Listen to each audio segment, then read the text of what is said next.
Está entrando no ar pela Rádio Universidade 800 AM o programa T-Move, Temas Emergentes em Movimento. O que te move? Olá! Está começando mais um T-Move, Temas Emergentes em Movimento. Eu sou a Maria Aparecida Azolim, pedagoga da Coordenadoria de Tecnologia Educacional e apresentadora deste programa. Aqui nos estúdios da Rádio Universidade 800 AM. O programa T-Move, Temas Emergentes em Movimento, é um projeto da Coordenadoria de Tecnologia Educacional da UFSM, vinculada à Prograde, Pró-Reitoria de Graduação, e estamos na segunda temporada. Proporcionamos aqui um espaço de conversas e troca de ideias, através de entrevistas com os palestrantes do Temas Emergentes e muitos outros convidados. Nosso convidado de hoje é o professor Dr. Vitor Henrique Paro. O professor Vitor é professor titular, colaborador sênior na Faculdade de Educação da USP, onde exerce a docência e a pesquisa. Coordena o Grupo de Estudos e Pesquisas em Administração Escolar, GEPAI. Foi pesquisador sênior na Fundação Carlos Chagas e professor titular na PUC São Paulo. É autor, entre outros, dos seguintes livros: Administração Escolar, Introdução Crítica, Gestão Democrática da Escola Pública, Por Dentro da Escola Pública, Educação como Exercício do Poder, Crítica da Estrutura da Escola, Professor, Artesão ou Operário e O Capital para Educadores. Seja muito, muito bem-vindo, professor Vitor. Muito obrigado. É um prazer estar aqui falando com vocês.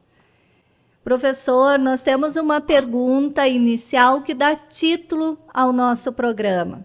Então, professor Vitor, o que te move? Uma boa pergunta. O que me move é uma luta por uma sociedade mais justa, ou menos injusta. O que me move é isso. Eu penso que nós temos que entrar numa nova ética em que não basta amar o próximo ou simplesmente fazer o bem para o outro pensando num prêmio depois da morte. Essa ética está vencida, precisamos de uma nova ética. Nós temos que pensar que o ser humano só existe com todos os outros seres humanos da humanidade. A nossa vida é produzida pela humanidade inteira. Estamos ligados a ela. Como eu tive o privilégio de ser menos injustiçado que a grande massa da população, eu me sinto na obrigação, na responsabilidade de fazer o máximo possível por essa população e por essa humanidade. Como a minha profissão é de educador, eu estou no centro da coisa. Afastar o obscurantismo e avançar com consciência, com razão e com o desvelamento da realidade. Isso é que me move. Professor, quem é o Vitor Henrique? Vitor Henrique Paro é um professor, atualmente professor aposentado, estou como professor colaborador sênior na Faculdade de Educação da USP. Tive a honra de ser distinguido com o prêmio de professor emérito, que eu vou receber agora no próximo dia 10 de maio. Convido todo mundo a ir à Faculdade de Educação às 14 horas, vai ser a solenidade de entrega do título de professor emérito. O professor Vitor Henrique Paro é uma pessoa que teve muita sorte, que não disse que ele venceu na vida porque ele foi herói, não. Eu nasci sim na roça, vivi até os 18 anos na roça mesmo, sem luz elétrica, sem água encanada, viajava 4 horas para ir até a escola, mas valorizo demais a educação. Vim para São Paulo, consegui galgar vários pontos, sempre procurando pela cultura, sempre procurando pelo conhecimento, até chegar ao ensino superior e me tornar educador, tá? Profissional, no curso de pedagogia, na área de administração escolar. Depois passei a dar aula no ensino superior, fazer pesquisa na Fundação Carlos Chagas, dar aula na PUC de São Paulo e depois na Faculdade de Educação da USP, tá? Onde eu me aposentei e hoje sou professor sênior. Sempre um prazer, o que eu me orgulho, o que me sinto muito bem, é de saber que na última década, ou mais de uma década, eu conseguia dar aula sem reprovar nenhum aluno. E eu aprovava todos os alunos no primeiro dia de aula. E tinha a felicidade de perceber que todos eles aprendiam muito bem. E isso foi a aplicação dos conhecimentos que eu tive na vida como pesquisador em educação. É mais ou menos isso. Agora, o livro mais recente meu é uma tentativa de fazer uma síntese ou pegar o filé mignon daquilo que é essencial para as pessoas conhecerem, que é conhecer como se produz a vida em sociedade. E esse livro é o Capital para Educadores, que eu pretendo falar um pouco sobre ele daqui a pouco. Parabéns pelo título, professor, muito merecido. E, professor, falando do seu livro, que o senhor lançou em 2022, O Capital para Educadores, Aprender e Ensinar com Gosto, a Teoria Científica do Valor. Como surgiu essa ideia de trazer o Capital de Karl Marx para uma linguagem acessível e prática, para ser usado lá na escola por educadores? E esse livro é uma inovação, né?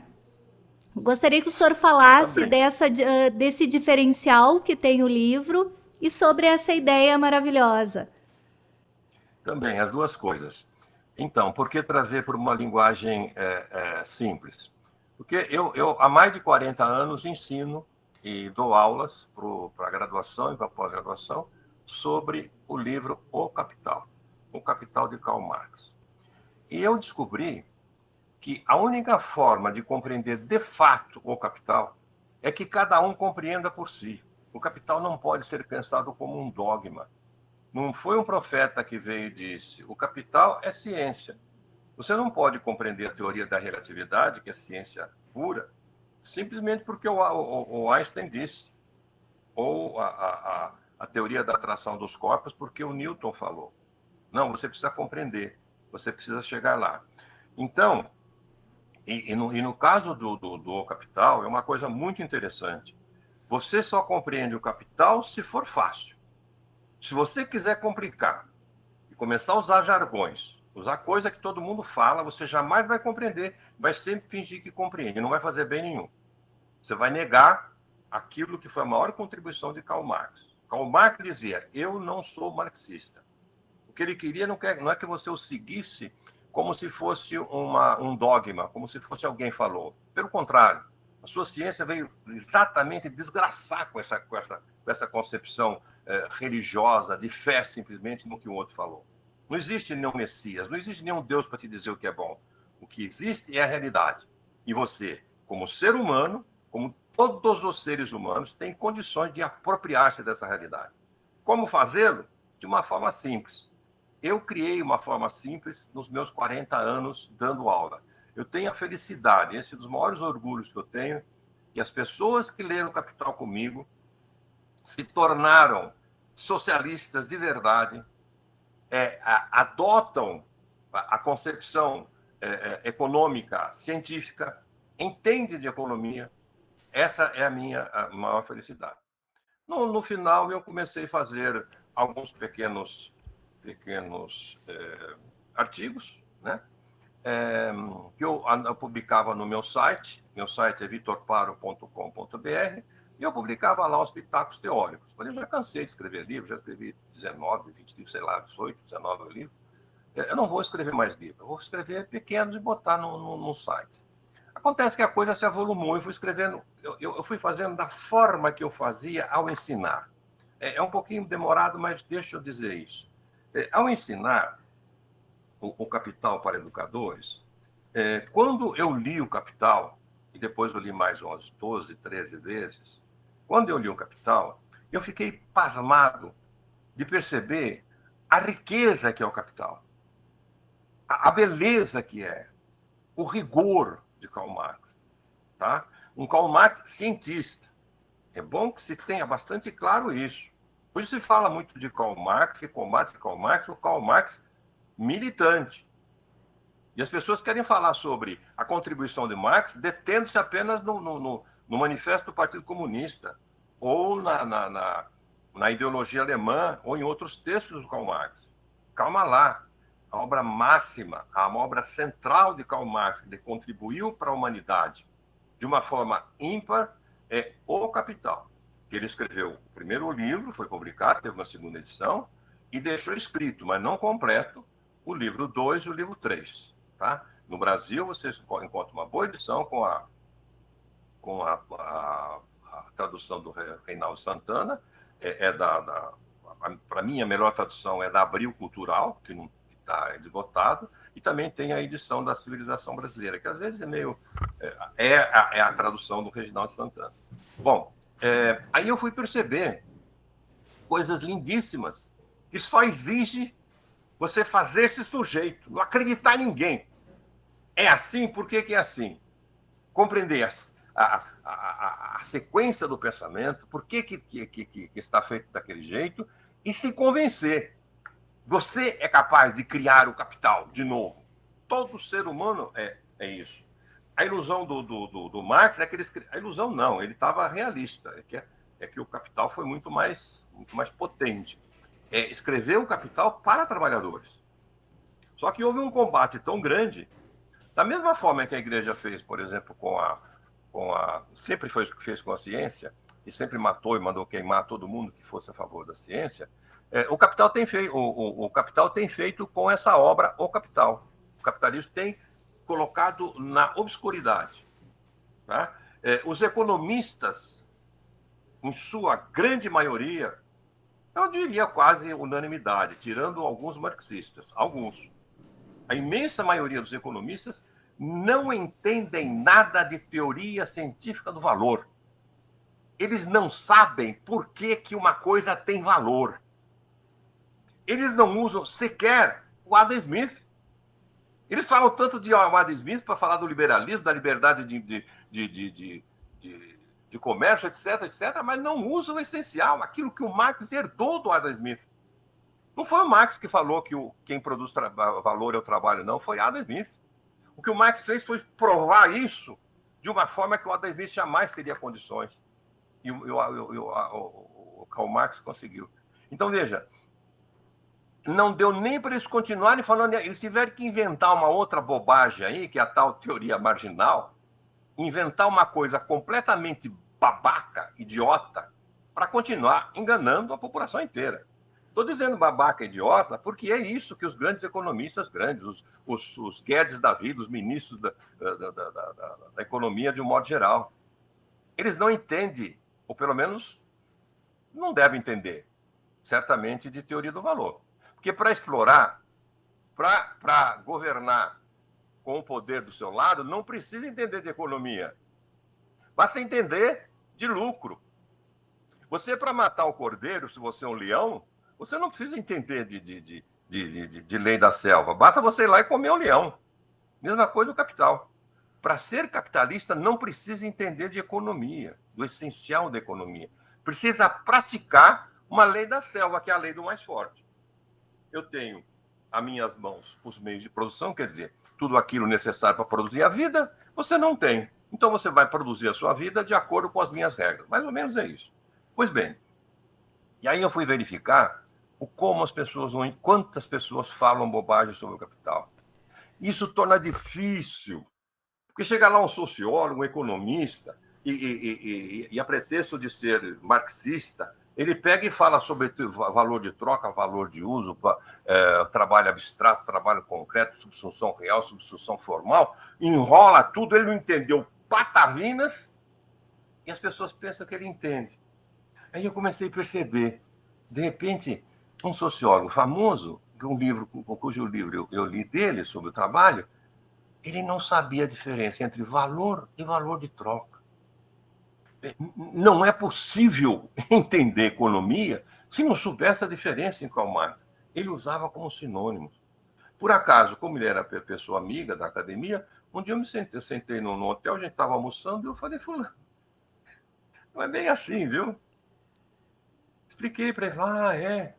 Mas recentemente eu vi que ele teve uma recaída. Ele realmente continuou não sabendo, entendendo de valor. Escrevendo sobre trabalho, escrevendo sobre emprego, escrevendo sobre... veja, esquerdista. Do lado bom da história. Imagina os outros. Pois bem. Então, isso foi uma coisa. A outra coisa foi que eu percebi que uma forma de entender o capital, e isso está nos livros, eu falando tudo isso para falar sobre a maneira como o livro está organizado, é começar por dizer uma coisa que eu aprendi em educação, uma boa forma. Você está tratando com pessoas adultas que já fazem operações abstratas, não se trata de educar criança, se trata de se falar com adulto. Não dá para ensinar trabalho abstrato para uma criança antes dos 14, 15 anos. Ela não faz essas operações mentais ainda. Tá? Então, se você... uma forma de dizer o que alguma coisa é começar por dizendo o que ela não é. Porque o que ela não é o que está na sociedade. O senso comum acha que é a Terra, que o Sol que gira em torno da Terra. Então você tem que explicar que não é isso. Quando você explica que não é isso, fica mais fácil de explicar o que é verdadeiramente, como é que o Sol, a Terra gira em torno do Sol, e não o Sol gira em torno da Terra. Então, eu descobri isso e passei a fazer. Eu fiz um elenco de uma porção de equívocos, de incompreensões sobre o capital. Por que incompreensões? Porque o capital não é apenas uma ciência nova da economia. O capital, não por acaso, foi escrito por um revolucionário, por alguém que estava inconformado com a injustiça, com o modo de ser, com o obscurantismo, com a inverdade, com a mentira. E ele propõe uma nova maneira de pensar, de fazer-se sujeito, autor. Você pensa, tudo que você pensar e concordar, adote. Não acredite simplesmente que foi outro que falou, em termos de ciência. Percebe? Então, para ler o Capital, se você for ler do modo que você lê uma Bíblia, está ferrado, não vai entender nada. Se você for ler do modo que você lê um livro de autoajuda, também não vai entender nada. Percebe? Entende mais o autoajuda, porque platitude, coisa que todo mundo sabe para enganar os idiotas, né? Desculpa. As pessoas que gostam de autoajuda. Eu também já li autoajuda. Se ajudar, né? Vale a pena. Se ajudar, se livro de autoajuda ajudar. Na verdade, eu quis dizer que quem escreve autoajuda supõe que o outro é idiota. É isso que eu quis dizer. Não é que eu estou dizendo que ele é idiota. É que eu acredito, né, professor, que qualquer leitura que a gente for fazer, se a gente já for com verdades pré-concebidas, já cheios de certezas absolutas, nem vale a pena ler, né? Porque daí é onde é que fica o senso crítico, né? Mas o que eu quero dizer, não é acertar e ler com a fé que você lê uma autoajuda. Você lê muito mais porque aquele é um superstar. Isso é muito malandro. A maioria dos escritores de autoajuda são charlatães que não entendem nada e fazem uma forma bonita para cativar o leitor e vender livro, né? Mesmo na área da educação. Tem alguns aí. Vamos falar agora, mas tem. Bom, aliás, principalmente na área da educação. Então, eu comecei por dizer, por exemplo, todo mundo acha que o comunismo ou a teoria científica do valor, aceitar a teoria científica do valor, é ser contra a propriedade privada. A humanidade inteira, o capitalismo fez todo mundo acreditar nisso. Isso não é verdade. Veja, não é verdade. O capital, o Marx renegou isso com todas as letras, desde a teoria da... Eu mostro isso no livro. Desde do partido, do Manifesto Comunista. Tá? Então, isso virou um NEBA. NEBA é uma categoria que eu criei com os meus alunos. Que eu amei. Porque eu sempre... NEBA, né? Quer dizer, não é bem assim. Estava corrigindo as coisas, de repente o aluno escrevia, eu sempre corrigi, eu não dou nota para as provas, mas eu corrijo, eu escrevo, eu explico como é e como não é. E não faço os testezinhos imbecis, não, faço coisas para as pessoas escreverem e se manifestarem e aprenderem enquanto estão fazendo as provas. Aprenderem, não simplesmente ir lá para ser fiscalizado. Então, eu recebo todas as provas e depois corrijo. E onde está a pessoa escreveu, eu escrevo assim, NEBA.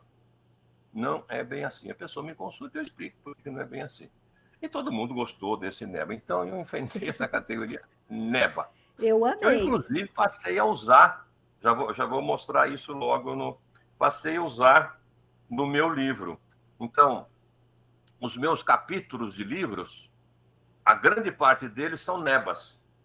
Os capítulos dos livros são, entre aspas, porque não são verdades, são não verdades. Então, por exemplo, abri aqui no capítulo 5. O valor de uma mercadoria é tão somente resultado da concorrência. NEBA. E vou explicar porque não é verdade. O comunismo é contra a propriedade privada. Não. Ele é contra a propriedade, um tipo de propriedade. Precisa explicar, precisa entender. Aí você vai ficar feliz de saber que não é bem assim, que você não vai perder o seu boteco, que você não vai perder o seu trabalho, nada disso. Pelo contrário. Isso, os ideólogos do liberalismo fazem para você nem ler o Capital, para você pegar ódio dele. Uhum. O que a igreja fez, por exemplo, como se o Marx tivesse inventado o ateísmo. O Marx fez um elogio à igreja ao dizer que a religião é o ópio do povo, porque naquela época quem tomava ópio era só rico, porque era livre, e a igreja então fazia esse papel de dar guarida àqueles que estavam desvalidos, àqueles que estavam danados da vida por conta do afeto, etc. Ele estava fazendo um elogio. Uhum. A única coisa boa, talvez, que tenha nas religiões, é que pegaram como se estivesse acusando a igreja de narcotizar o pensamento das pessoas. Isso já estava provado há muito tempo, estava o Marx falar. Desde o iluminismo no século XVII, isso já tinha, no século XVIII, isso já tinha sido mais do que batido. Então, teve toda uma série de coisas, de inverdades, para você simplesmente odiar a leitura do Capital. Então, eu comecei a fazer isso. Não é bem assim. E tive muito sucesso com isso. Então,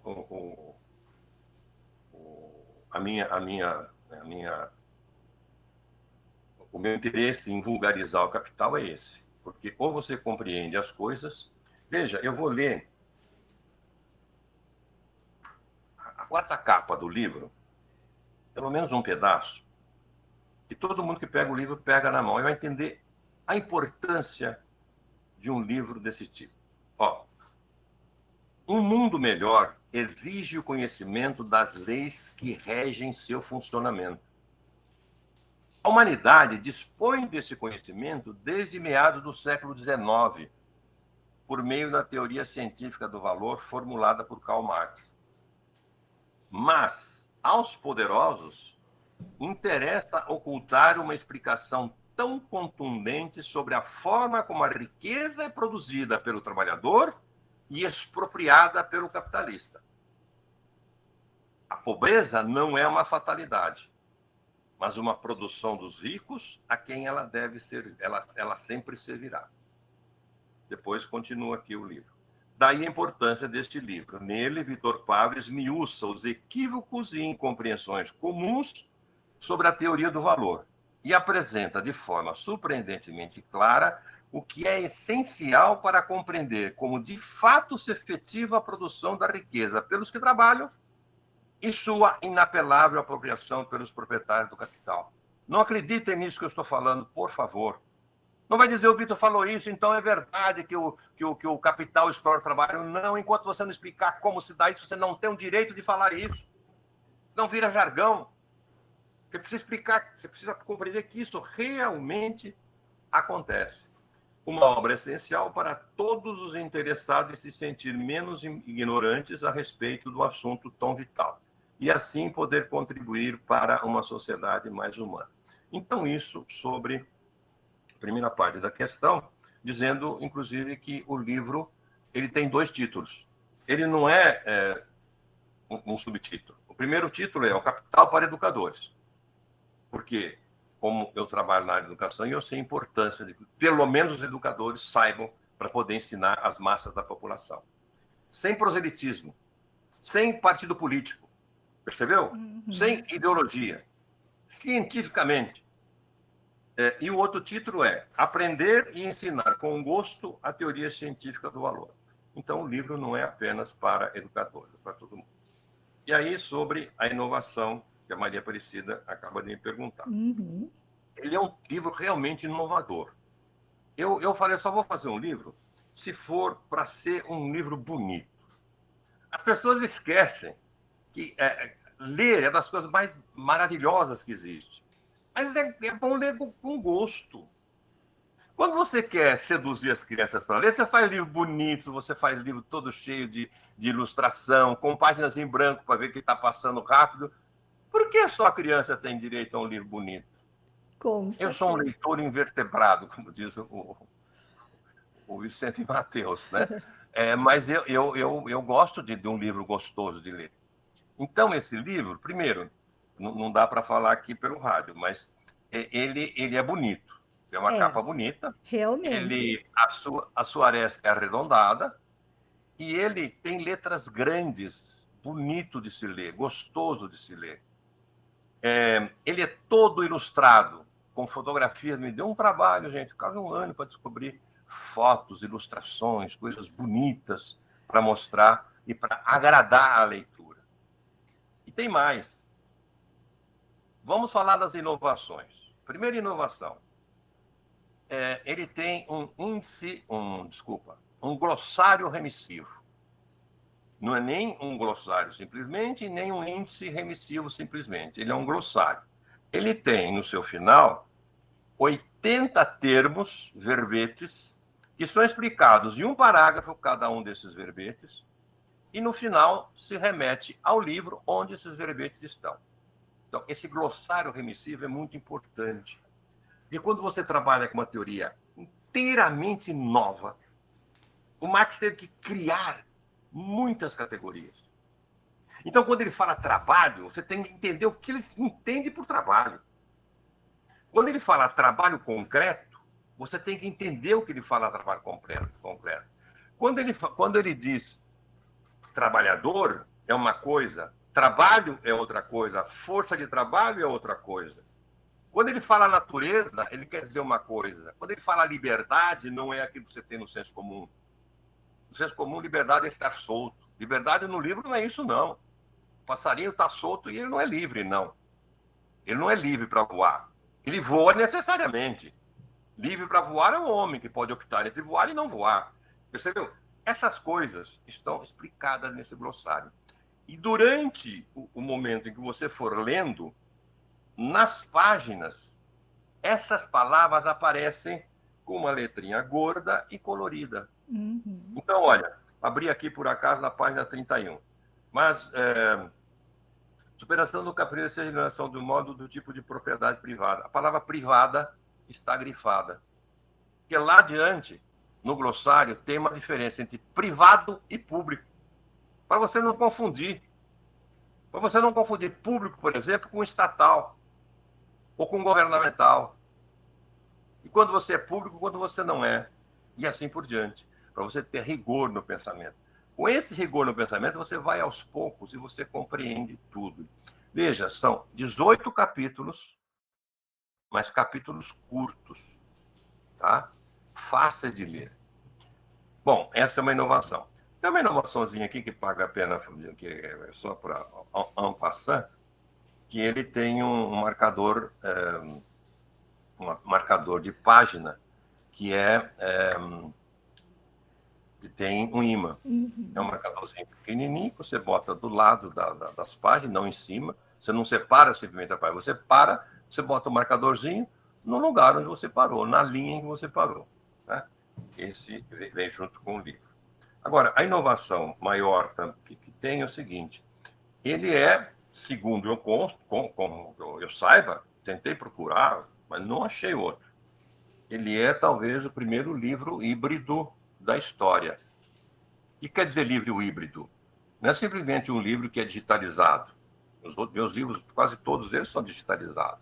Não. Ele é um livro que é o seguinte: no final de cada capítulo, você tem lá um QR Code. Você, nesse QR Code, você aponta e tem acesso a uma fala minha no YouTube de 10 minutos. Uma fala cordial, uma fala sem grandes formalidades, falando sobre aquele capítulo, estimulando você a ler, falando sobre as coisas que às vezes são mais difíceis, e comentando o capítulo. Então, esse é uma das maiores inovações.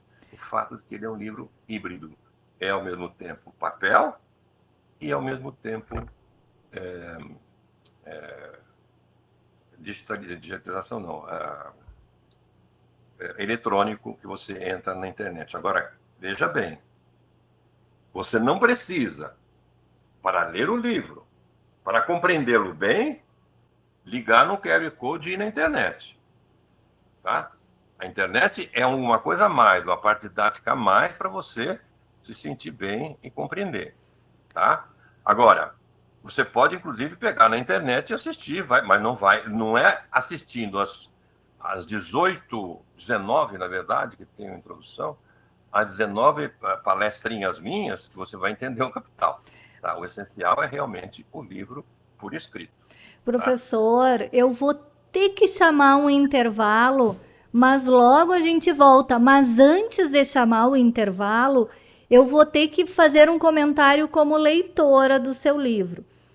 Realmente é uma leitura muito gostosa, acessível, e essa questão do não é bem assim eu achei fantástico, porque são expressões que a gente ouve no senso comum de uma vida inteira, e o senhor explica de uma forma tão acessível que realmente não é bem assim. O que eu senti do livro é que ele é uma conversa. E com essa questão dos vídeos, complementa essa conversa. Então, realmente é muito gostoso. Quem estiver interessado, pode acessar lá no site do professor, que é vitorparo.com.br, que lá no site tem a foto do livro. Ou pode entrar direto no site da editora, que é Expressão Popular, que está lá o livro, e quem acessar e colocar o cupom, que é OKPE20, ganha um desconto de 20%. Então a gente já volta com essa conversa gostosa com o professor Vitor Paro.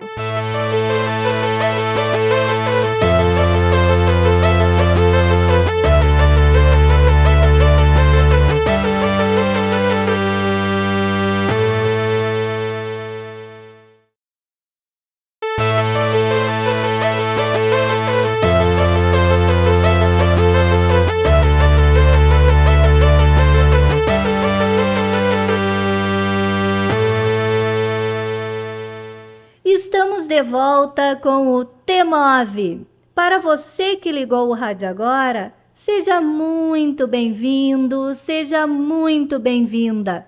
Você está ouvindo o programa T-Move pela Rádio Universidade 800 AM, Hoje, com a presença ilustre do professor Dr. Vitor Henrique Paro. O TEMOV é um programa de conversas e troca de ideias através de entrevistas semanais com convidados. Trataremos sempre assuntos sugeridos pelos parceiros dos temas emergentes. Professor, o senhor estava falando nessa questão do gosto, né, de ensinar e aprender. O que é preciso ser feito para que o aprender e o ensinar seja construído com gosto, tanto por professores quanto por alunos? Bom, na verdade eu tinha concluído a resposta e ia só falar exatamente isso que você falou. As pessoas ou procurarem o meu site vitorbaro.com.br, que lá tem, logo na capa já aparece ali no home, na home já aparece a capa do livro para comprar e para ver como é que é. E não esquecer, quando entrar no site, ele tem para vender em outras livrarias e outros sites. Mas se vocês entrarem na Expressão Popular, expressãopopular.com.br, vocês coloquem, quando pedir o cupom OKPE20, tudo junto e letra minúscula. E aí tem 20% de desconto. Um adendo também, eu quero que fique bastante claro que eu faço propaganda desse livro, faço divulgação desse livro, que eu quero que as ideias sejam divulgadas. Eu não recebo um tostão. Eu abri mão dos direitos autorais, aliás, não, eu fiz questão que pagasse os direitos autorais para não comprometer os outros autores, que é um trabalho também, mas eu estou endereçando os direitos autorais diretamente para a Escola Florestan Fernandes do MST. Bom, que legal. Como aprender, como estudar e aprender com gosto? Aí, eu trabalhei isso em praticamente todos os meus livros. Vou dizer muito sinteticamente, tá? Recomendo quem quiser compreender mais profundamente isso, um livrinho muito pequeno, mas que sintetiza bem isso, que é da minha autoria, Educação como Exercício do Poder. Eu explico lá uma coisa que é a coisa mais óbvia do mundo, que é o seguinte: o educando só aprende se quiser. Isso é resultado de pesquisas de séculos e séculos na educação. Assim como a coisa mais óbvia do mundo. Assim como sempre foi muito óbvio que a Terra gira em torno do Sol. Mas precisou milênios e milênios. E que ela não é plana. E que ela não é plana. Então, veja, quantas pessoas dizem a escola foi muito boa, o aluno, a professora é muito bom, método didático legal, bastante material, mas o aluno não aprendeu porque não quis. Se ele não aprendeu porque não quis, porque não se ensinou. Porque para ver ensino tem que alguém aprender, senão não foi ensino. Concordo. A criança só aprende se quiser. Por quê? Você depende da vontade dela para que ela aprenda. Percebe? Porque ensinar é criar sujeitos. É criar o humano histórico. É fazer com que o ser humano que nasce em natureza pura, quer dizer, natureza aqui no sentido de necessidade, tudo aquilo que necessita. Depois eu tenho uma pergunta sobre a necessidade da natureza aqui, eu faço questão de já adiantar. Aquilo que necessariamente acontece. Eu solto um corpo, pronto, ele cai, levado pela força de gravidade, que é uma lei natural. Isso é natureza. Tudo aquilo que independe do ser humano. O ser humano não é só isso, não é só natureza. O ser humano é vontade. O ser humano se faz humano criando valores, fazendo-se ético. Valores das mais diferentes, valores bons ou bons. A ética é o domínio dos valores, de todos os valores. Tá? Então, o ser humano só se faz humano sendo sujeito. Se educar é formar seres humanos, então você tem que supor que quem se educa é sujeito. Se ele é sujeito, ele precisa envolver a sua vontade. Então, ele só aprende se quiser. O que a escola tem que fazer é fazer o possível para que ele queira aprender. Para isso, você precisa de uma coisa chamada ternura. Diz o Milor Fernandes que a ternura, mesmo quando simulada, tende a produzir ternura verdadeira no outro. E a fazer verdadeira a ternura que se simulou. A educação é um ato político nesse sentido. Por que político? Político, e aí está lá no glossário, o que se entende por política. Não é política que todo mundo fala, não é política partidária, não é política como luta política, não. O político é a convivência entre sujeitos. Percebe? Envolve o poder. O que é poder? Poder é levar o outro a agir de acordo com a sua vontade. Mas existem duas formas de fazer isso. O senso comum utiliza uma só. Poder é algo contra o outro. É poder sobre o outro. Não. Numa nova ética, política pode ser feito também no diálogo. O poder sobre o outro, você faz com a força, você faz com o que você tem de aparato para levá-lo, independentemente da sua vontade, a agir de acordo com a tua. No caso democrático, não. Você leva o outro a agir de acordo com a sua vontade, dialogando com ele, correndo o risco de ele não concordar. Tudo é política, né, professor?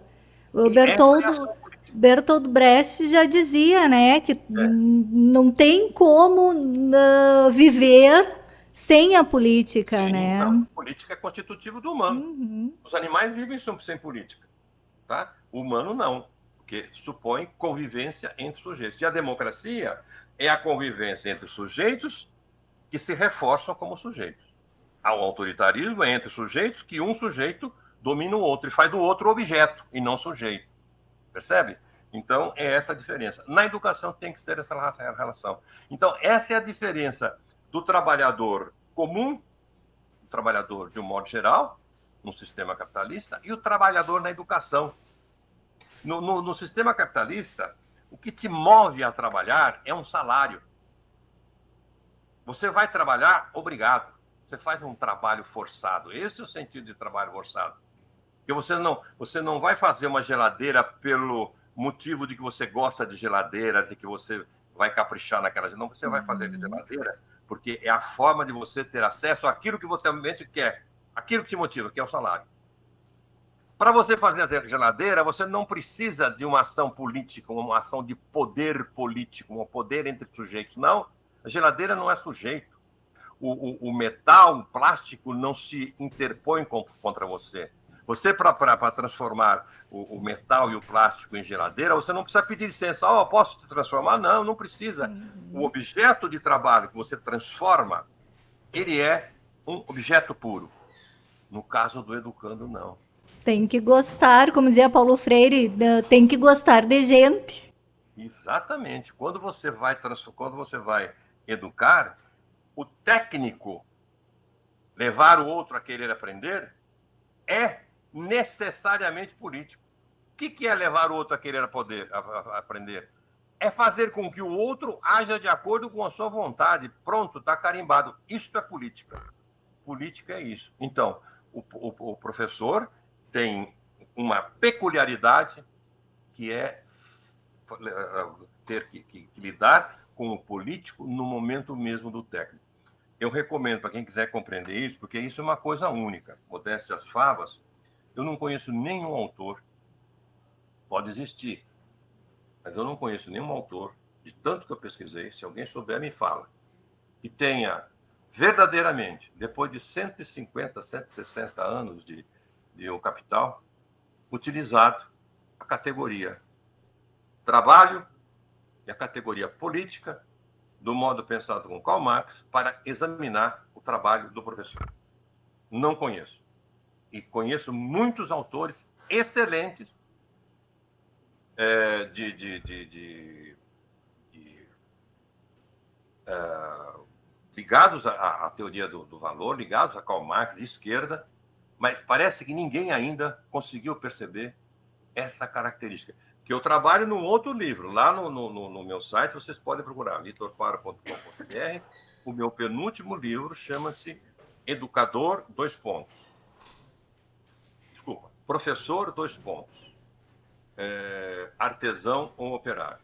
Eu vou explicar em que medida é o trabalho do professor. Então, é isso com relação à apropriação da educação, que não é simplesmente transmitir conhecimento. Uhum. Educação não é transmissão de conhecimento. Primeiro que não se transmite conhecimento. Tá? Segundo, que o objeto da educação não pode ser conhecimento.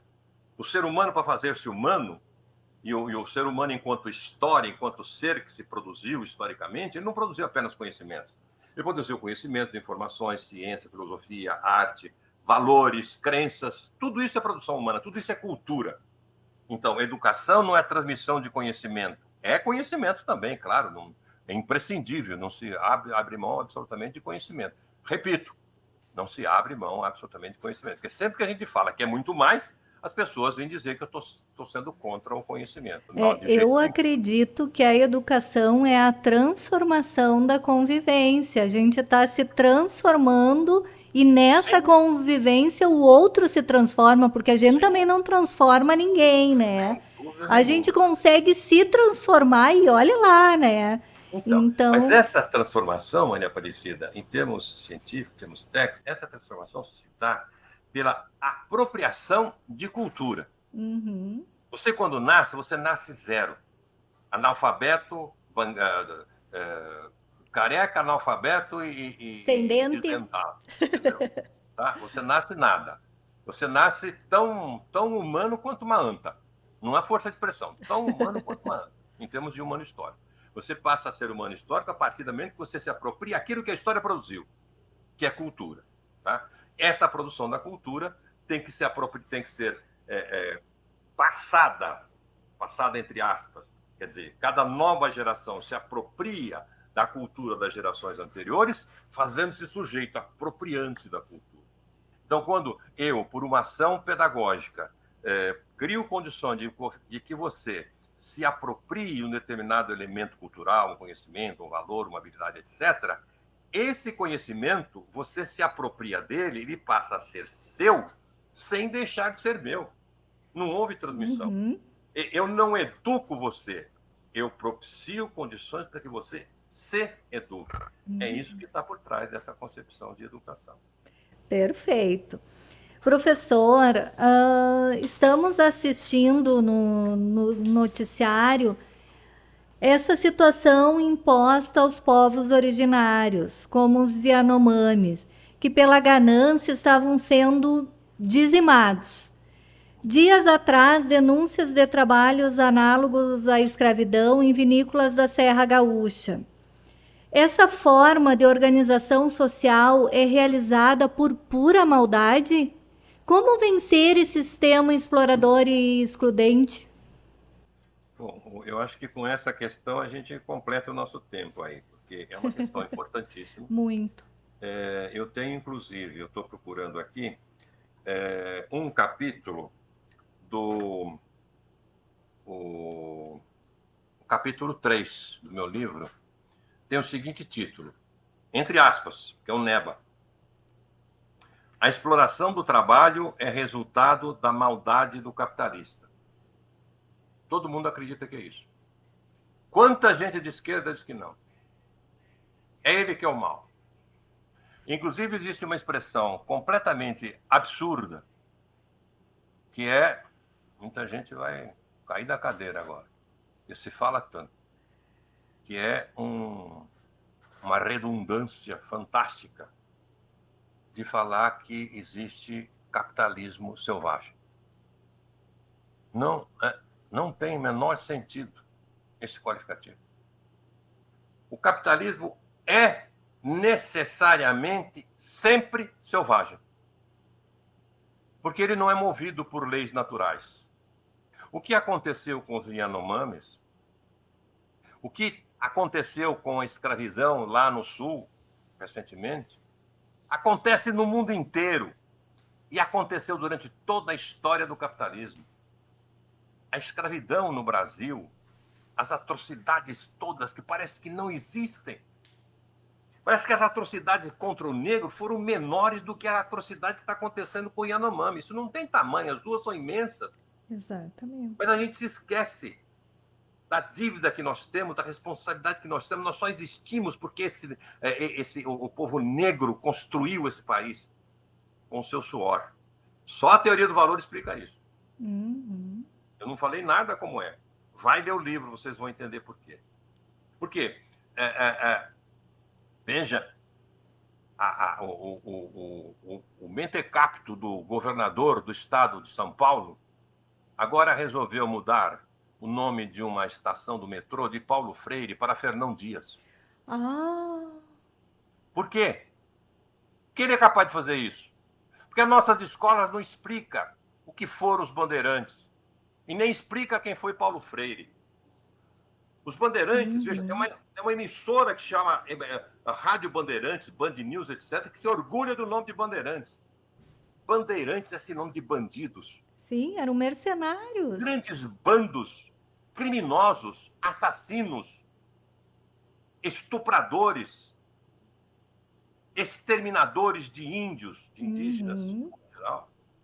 E agora você tem estátuas homenageando um Borba Gato, homenageando um Fernão Dias, e trocando o nome de um grande educador, dos maiores educadores, o maior educador que o Brasil teve, um dos maiores do mundo,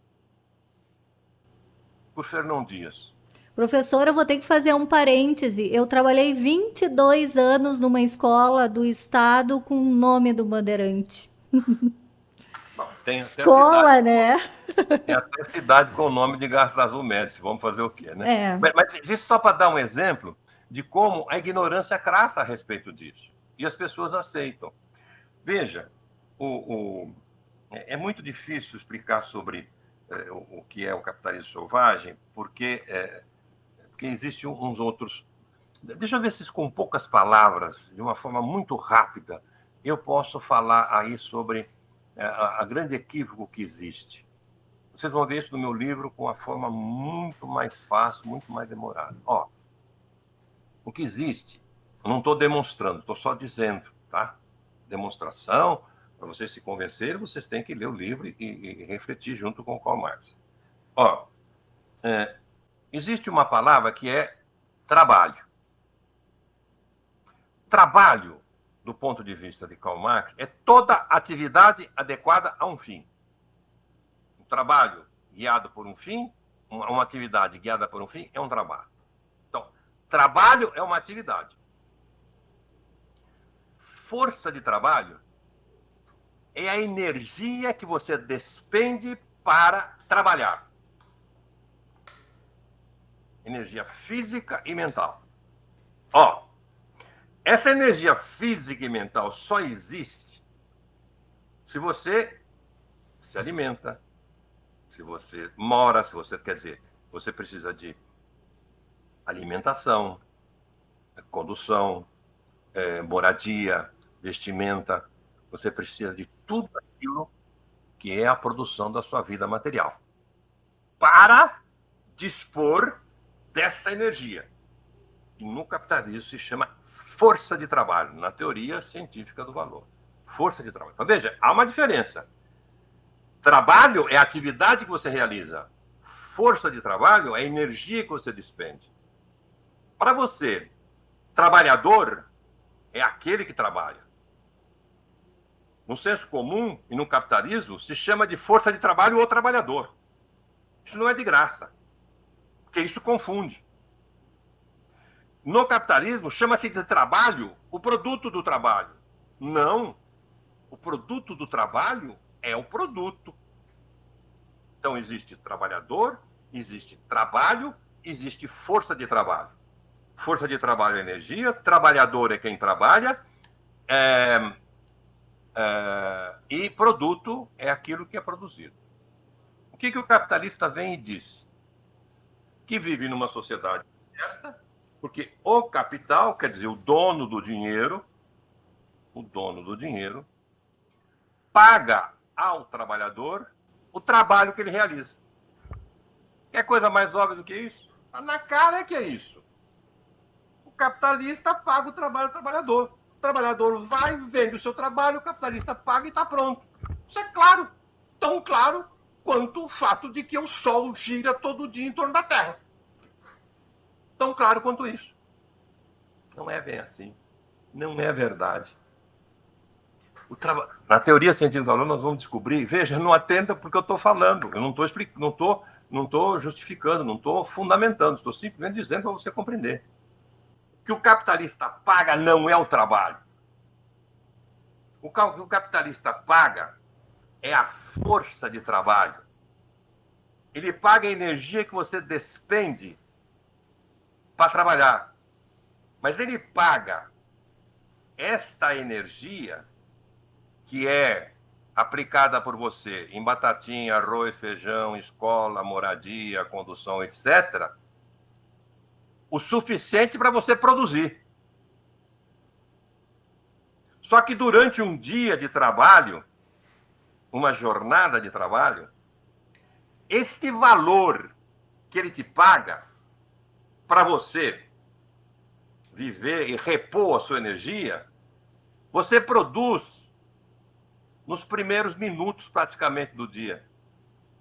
Mas você não vai embora. Você continua produzindo o dia inteiro. Esse a mais que você produz o dia inteiro, esse valor que você produz a mais, que foi você que produziu, que foi o seu suor que produziu, fica com ele. Isso que se chama exploração. Exploração não tem uma conceituação, a concepção ética, valorativa, não. Expropriação é a diferença entre aquilo que foi pago do seu trabalho e aquilo que foi apropriado pelo capitalista. Isso se chama exploração. Percebe? Então, é assim que se dá. Não demonstrei que é assim. Você precisa ler e ver. A teoria científica do valor vai chegar a isso de uma forma muito simples, muito fácil. Bom, o que significa o capitalismo selvagem? O capitalismo selvagem, ele só faz isso porque ele tem um poder. Você nasce e não tem acesso às condições para produzir sua vida. O capital tem. O que são as condições da produção de vida? E aí precisa categorias que estão lá no glossário, gente. Muito explicadinho, muito fácil de compreender. A categoria, por exemplo, de trabalho. O processo de trabalho, como é que se dá? No processo de trabalho, é envolvido 3 elementos. A força de trabalho, que vocês já viram o que é aí, eu já expliquei, que é a energia despendida para trabalhar.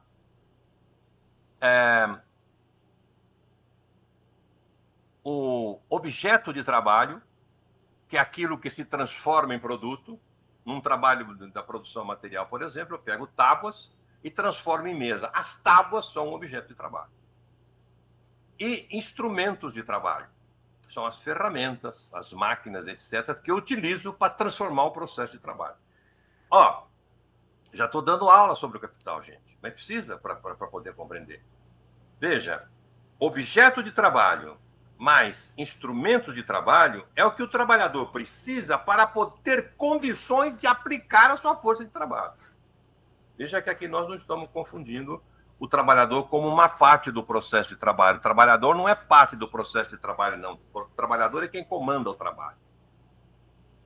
O trabalhador utiliza da sua capacidade física e mental, que é a sua força de trabalho, para transformar o objeto de trabalho. E para fazer isso, ele utiliza ferramentas e instrumentos. Essas ferramentas e instrumentos são os instrumentos de produção, junto com o objeto de trabalho, tem um nome, que é meios de produção.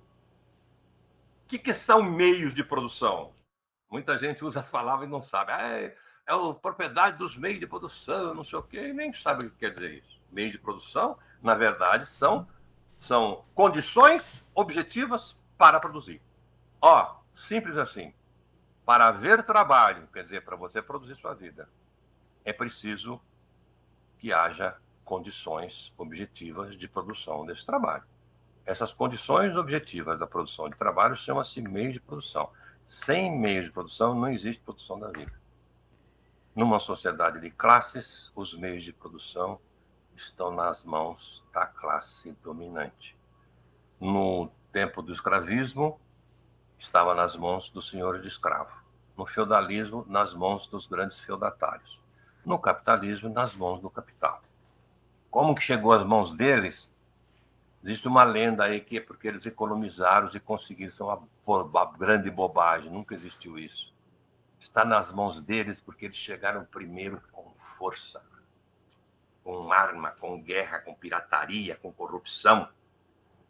Esta é a origem da propriedade dos meios de produção. Então, como esses meios de produção estão nas mãos de pessoas privadas que estão preocupadas apenas com elas, os capitalistas, eles utilizam deste poder para levá-lo a produzir a riqueza de acordo com a vontade deles. É como se ele chegasse, e aqui eu vou encerrar aqui, porque já acabou o tempo, né? Ele chegasse e falasse, malandro, para você produzir sua vida, você precisa de meios de produção, não é? Você muito humildemente diz, preciso. Você não tem, né? Não, não tem. Mas eu tenho. E posso fazer com que você tenha acesso aos meios de produção. Que bom, que bom.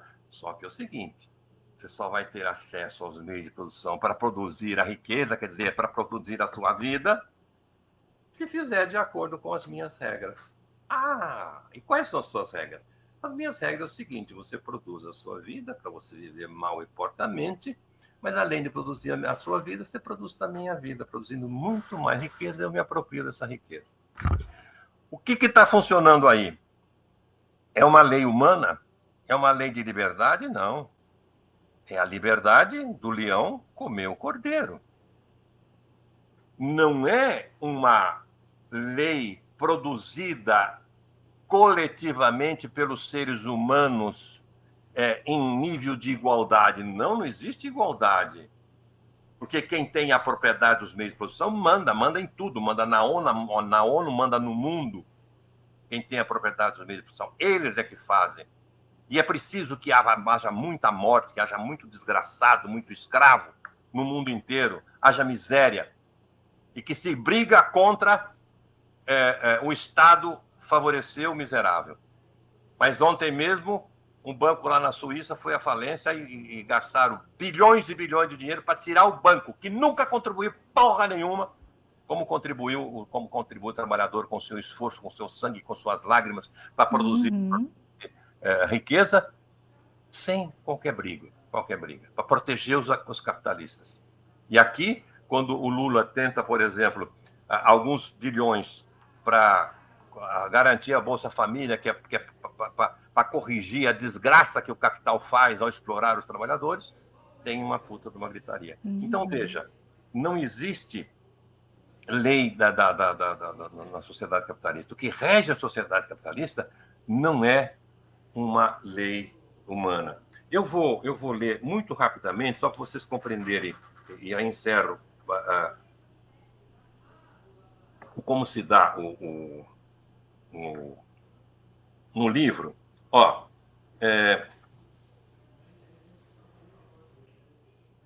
Um exemplo, para vocês verem como não é lei. E veja, para fazer isso, o capitalista não precisa ser mau. Basta ele seguir a lei da selva, a lei do mais forte. Basta ele seguir a lei da oferta e da procura. Porque quem tem bastante pode impor o preço. Quem tem bastante, quem tem os meios de produção, impõe a sua vontade. Só um exemplinho. Se, no mesmo país, sob o capitalismo, houver fome e inanição em determinada região, estou lendo, apesar de abundância de alimentos em outra, Não havendo na primeira região valor equivalente para a troca, seus habitantes irremediavelmente morrerão de fome, enquanto na segunda os alimentos apodrecerão, serão exportados ou então destruídos para provocar a alta dos preços. As leis da concorrência não são leis humano-históricas. Numa sociedade em que os meios de produção não estão confinados na mão de interesses particulares, mas são geridos pela sociedade inteira, não é a lei de equivalência de valores, de riqueza, que faz com que a mercadoria vá de um lugar para outro. Aí você tem forma de fazer com que, no lugar onde está havendo fome, receba mercadorias, que já não se chamarão mais mercadorias, produtos, alimentos, de onde está sobrando alimento. Aí sim é uma lei criada pelos homens coletivamente pelo seu interesse, e não uma lei da selva, de que quem pode mais chora menos. Nossa, que aula, professor. Eu gostaria de ter mais algumas horas conversando com o senhor, porque realmente aprendi muito, tanto lendo o seu livro, quanto lhe ouvindo hoje. Que privilégio. Professor... O privilégio é meu de falar com os seus ouvintes. Espero que tenha contribuído para que eles pensem. Tire o obscurantismo. Com certeza. Tem um dos arquivos, um dos capítulos do meu livro, que se chama Quebrar a Máquina de Fazer Bolsominions. Se você não divulga o saber, a inteligência, você vai formar adeptos da terra plana, negacionistas, fascistas, homofóbicos e toda essa raça que existe por aí. E a gente viu o que deu, né? Então, sim, realmente a gente tem... A gente tem que romper realmente com esse período das trevas que nós vivemos.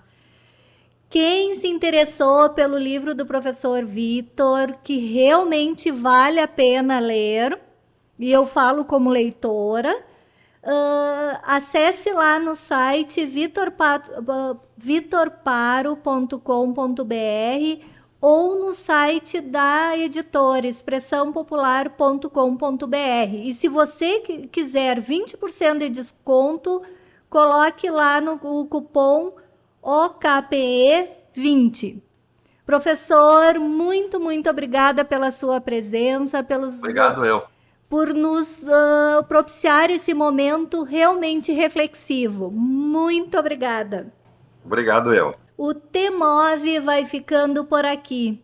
Eu sou a pedagoga da CTE, Maria Aparecida Zolim, e apresentadora deste programa. O TEMOV conta com a produção da comunicadora social Luísa Peixoto e da diretora da CTE, Lisiane Miller. Trabalhos técnicos de Giano Al e direção de rádio de Jonathan Ferreira. Você pode ouvir novamente essa e as outras edições do nosso programa no YouTube. Acesse lá youtube.com/capacitação digital UFSM, sem o tio e sem o cedilha. Se inscreva no nosso canal, curta e compartilhe. Nós estaremos de volta na próxima semana falando sobre os temas emergentes em movimento, aqui pelos estúdios da Rádio Universidade 800 AM. Até a semana que vem!